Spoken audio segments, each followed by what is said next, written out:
예, 보신 것처럼 연기를 하자니 여러 가지를 또 고려해야 하는 상황인데요. 바로 취재 기자와 한 걸음 더 들어가 보겠습니다. 정책팀 이한주 기자가 나와 있습니다.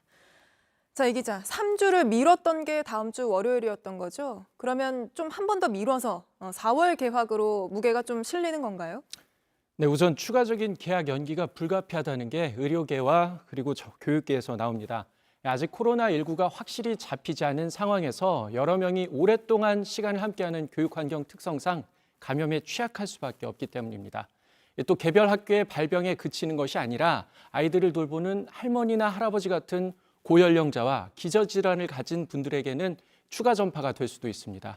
교육부 역시 이런 점을 감안해 충분한 논의를 거쳐 이르면 내일 개학 연기를 결정할 예정입니다. 예, 그런데 만약에 이렇게 개학을 연기하는 걸로 가닥을 잡으면 내일 발표할 때 언제까지 하겠다 이런 것도 같이 해야 될 거 아니에요? 근데 무기한으로 할 수는 없을 거고 거기에 대해서는 어떤 논의가 이루어지고 있습니까? 네, 학사 일정 등을 고려하면 개학을 무기한 연기를 할 수는 없습니다. 네. 내부적으로 논의를 하고 있긴 하지만 법적으로 보면 4월 17일을 연기 가능한 마지노선으로 보고 있습니다. 네. 2차 개학 연기가 끝나는 29일까지 기간, 그리고 총선과 휴일을 빼고 법정 최대 수업 감축 일수인 19일을 더한 건데요.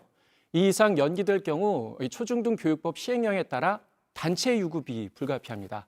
다만 내부적으로는 고등학교의 경우 수능 일정까지 조정해야 하는 만큼 17일까지 연기가 어렵다는 반응도 있습니다. 예, 수능 일정 얘기까지 나오면 당연히 교육부 입장에서는 고민이 깊어질 것 같은데요. 구체적으로는 좀 어떤 방안들이 논의되고 있습니까? 네, 교육부는 개학을 하더라도 환자 수를 최소화하는 방안을 고민하고 있습니다. 여러 가지 시나리오별로 논의가 이루어지고 있는데요. 우선은 지역별로 개학 일정을 달리하는 방안이 있습니다. 대구의 경우 지역 감염이 여전한 만큼 다른 지역보다 좀 더 늦추는 방안입니다. 다만 입시 일정 등에서 학생들이 불이익을 입을 수도 있어서 이 부분도 고려 대상입니다. 여기에 초등학교와 중학교는 좀 더 연기하고 고등학교는 먼저 개학하는 방안도 검토되고 있습니다. 교육부는 학교 수요표에 따라 온라인 학습 시스템을 구축하는 방안도 고려 중인 것으로 알려졌습니다. 야, 개학이 된 뒤가 좀 걱정인데요. 어쨌든 일선 학교에서는 준비들을 하고 있어야 될 거 아닙니까? 어떤 게 좀 이루어지고 있죠? 네, 학교 내에서 집단 감염이 발생했을 경우 어떻게 대처하는가가 중요합니다. 네. 각 학교에서 호흡기 증상 학생이 발생했을 때를 대비해서 준비가 돼야 하고 교육청은 환자가 발생한 학교를 어떻게 할지 매뉴얼을 가지고 있어야 합니다.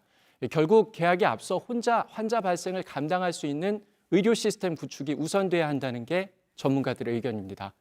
방역 당국은 개학 시점보다 중요한 것이 철저한 생활 방역이라면서 개학에 앞서 감염 전파를 막기 위한 지침이 우선돼야 한다고 강조하고 있습니다.